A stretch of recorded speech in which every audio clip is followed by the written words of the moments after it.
तो भगवान की शरीर की जब सुंदरता देखती है तो भगवान के स्वरूप में उनके आभूषण धारण करने से बहुत सुंदर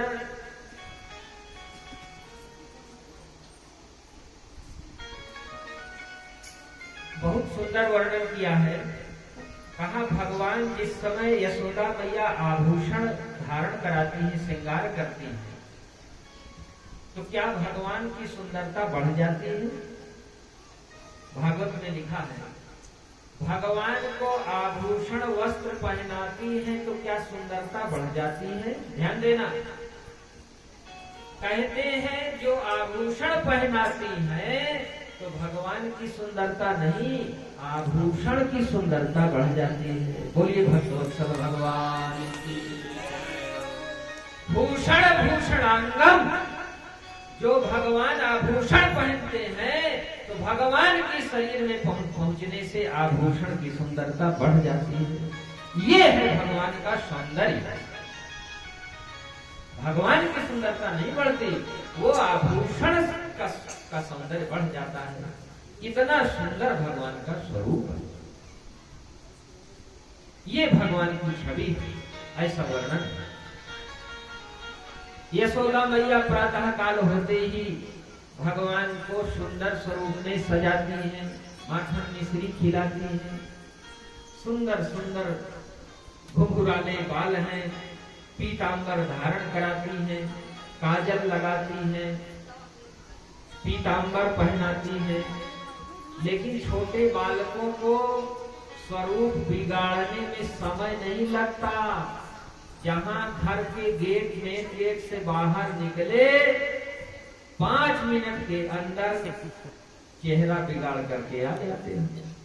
अब मैया के पास तो बहुत काम रहता है, अब लौट करके आए तो चेहरा बिगड़ गया।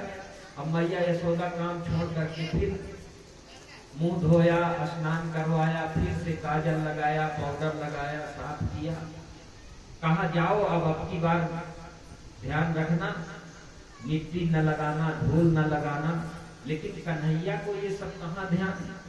गए, घुटने के बल से इधर उधर खेले कूदे, 2-4 करवट लगाए, फिर मुंह काला करके आ गए।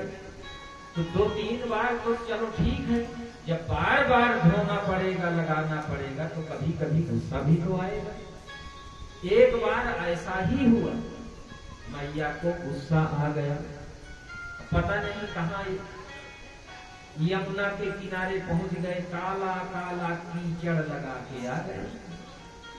अब मैया को गुस्सा आ ही गया। अब मैया को थोड़ी पता है कि ये साक्षात नारायण है, उनको तो ये कि मेरा बेटा है। अब वो तो डांट फटकार लगाएंगे, यहां तक डांट लगा दी कि तू लगता है कि पहले जन्म का सुअर था क्या?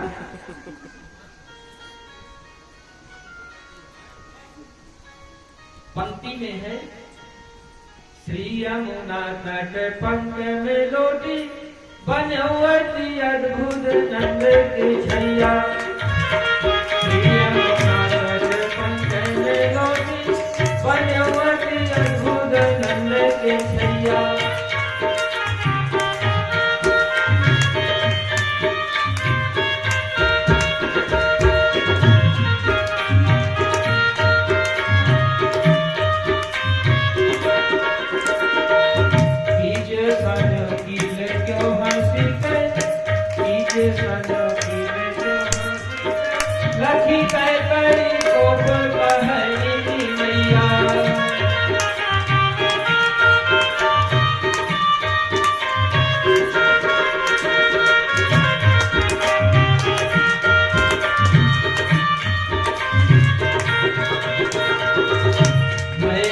जानी सुमानी गई, गत जन्म कुछ सुकर है कन्हैया। जानी सुमानी गई, गत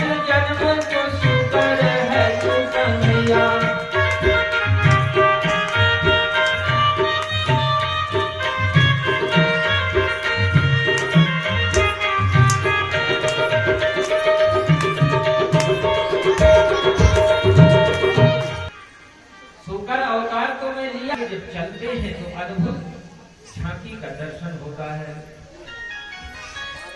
भगवान जब चलते हैं तो उस समय आकाश मंडल से देवता दर्शन करते हैं और आनंद विभोर हो जाते हैं। सूरदास स्वामी, महाकवि सूरदास जी लिखते हैं, कहते हैं जब जिस समय नटखट कन्हैया मैया यशोदा आभूषण पहना करके चलाती है तो कैसे चलते हैं? रोन झोन रोन झोन, रोन झोन रोन झोन, झनन झनन झन,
भगवान की अद्भुत लीला का दर्शन मैया यशोदा और समस्त ब्रजवासी प्रतिदिन का नियम हो गया। प्रातः काल से लेकर सायं काल तक भगवान की एक एक लीला का दर्शन कर रहे हैं। नंद बाबा, मैया यशोदा, रोहिणी मैया, बलराम जी और कृष्ण जी की एक एक लीला का दर्शन कर रहे हैं। अतिशय आनंद का अनुभव हो रहा है। उस ब्रजमंडल में मृग भक्षण लीला भी करते हैं। भगवान ने ब्रजरज को भी ग्रहण किया है, इसलिए आज भी ब्रजरज की इतनी बड़ी महिमा है। जो लोग श्री धाम वृंदावन गए होंगे, ब्रजरज की इतनी बड़ी महिमा है। भगवान श्री ठाकुर जी ने भी ब्रजरज को ग्रहण किया है। अब खेलते खेलते ब्रजरज को मुंह में रख लिया। अब दूसरे बच्चों ने देखा, दौड़ करके मैया यशोदा से कहा। अब वो परंपरा आज तक चली आ रही है। छोटे बच्चे अगर मौका मिल गया तो मुंह में मिट्टी रख लेते हैं। कोई भी चीज सीधे मुंह में रखते हैं। देहातों में ज्यादा चलता है। अब शहर में मिट्टी मिले कहाँ से? सब जगह तो टाइल्स लगी है। अब फिर भी अगर मिल गया तो सब चीज सीधे मुंह में रखते हैं। कोई भी चीज मिला तो छोटे बच्चों का स्वभाव हो, कोई भी चीज हो तो सीधे मुंह में रखते हैं। तो माताएं बचाती रहती हैं कि कहीं बच्चा खा नहीं ले। कन्हैया ने भी वही किया। ब्रजरज को मिट्टी को मुंह में रख लिया और दूसरे ने देख लिया। दौड़ करके मैया यशोदा से कहा। भगवान मैया से झूठ बोल दिए। मैया ने कहा मिट्टी खाए हो? कहा नहीं, ये सब जो शिकायत कर रहे हैं, ये सब झूठ बोल रहे हैं। ना हम भक्षितवानंग सर्वे मिथ्याभिशंसिनः, मैंने मिट्टी नहीं खाया, ये सब झूठ बोल रहे हैं। जो कह रहे हैं ये सब झूठ बोल रहे हैं। अगर तुम्हें विश्वास नहीं है तो मेरा मुंह खोल करके देख लो। ये कन्हैया ने कहा मैया से, ब्रजमंडल में दो शक्तियां काम कर रही हैं, एक ऐश्वर्य शक्ति और एक माधुर्य शक्ति। ध्यान देना, एक ऐश्वर्य शक्ति और एक माधुर्य शक्ति। माधुर्य शक्ति कौन है? मैया यशोदा। और ऐश्वर्य शक्ति कौन है? भगवान की योग माया। भगवान ने कहा कि अगर तुम्हें विश्वास नहीं है तो मुंह खोल करके देख लो। तो मैया ने कहा मुंह खोलो। तो योग माया ने सोचा कि साक्षात नारायण का मुंह खोलाने का साहस मैया को कैसे हो गया। ये ब्रज की गोपी है और भगवान को कहती है मुंह खोलो। तो योग माया ने अपने ऐश्वर्य का प्रभाव दिखा दिया, और योग माया ने ऐश्वर्य का प्रभाव दिखाया तो भगवान के मुंह खुलते ही समस्त ब्रह्मांड का दर्शन हो गया। उसी में बड़े बड़े पर्वत, बड़े बड़े वृक्ष, समस्त ब्रह्मांड का दर्शन हो गया मैया यशोदा को। और उस ब्रह्मांड को देख करके एक क्षण के लिए मैया यशोदा मूर्छित पड़ गई। ये मेरे लाल के मुंह में ये क्या हो रहा है? जादू तो ना दिखाई दे रहा है। नहीं, ऐसा नहीं हो सकता।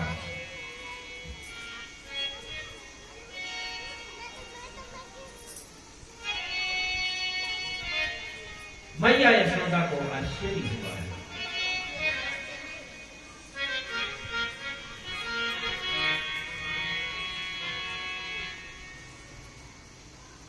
माधुर्य शक्ति, भगवान ने योग माया को संकेत किया, ये मेरी माँ यशोदा है, यहाँ पर तुम्हारी जरूरत नहीं, ये मेरी माँ है। और जैसे ही भगवान ने संकेत किया, माँ को सब भूल गया, तो जलपान कराने लगे। बोलिए भक्तवत्सल भगवान की जय। भाष्यकार भगवान कहते हैं, एक होता अपने कन्हैया के लिए मक्खन बनाने के लिए दही मंथन कर रहे हैं। इतने दास दासियों के होने के बाद भी अपने कन्हैया के लिए स्वयं दही बना रहे हैं। इससे हम लोगों को शिक्षा मिलती है, ध्यान देना, भगवान की सेवा के लिए स्वयं परिश्रम करना चाहिए। नौकर से भगवान की सेवा नहीं कराना चाहिए। नंद बाबा के यहाँ दास दासियों की कमी नहीं थी, लेकिन भाष्यकार भगवान लिखते हैं, एक गृह दासी शिव यशोदानंद के परमांतर नियुक्तासु निर्ममंथ स्वयं दधी। दास दासियों को अन्य कामों में नियुक्त कर दिया।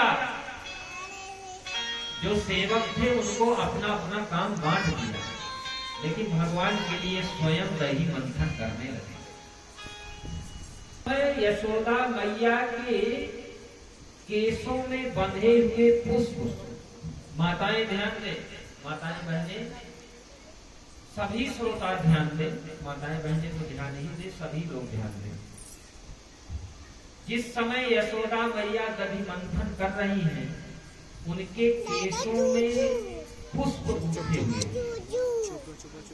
अब यहाँ तो देखने को नहीं मिलता, लेकिन साउथ इंडिया में दक्षिण उठे हुए थे श्रृंगार के रूप में। चमेली, बेला, तरह तरह के सुगंधित पुष्प केसों में बंधे हुए थे। तो बहुत देर तक दधि मंथन करने के कारण, परिश्रम के कारण वो खुश खुल गए।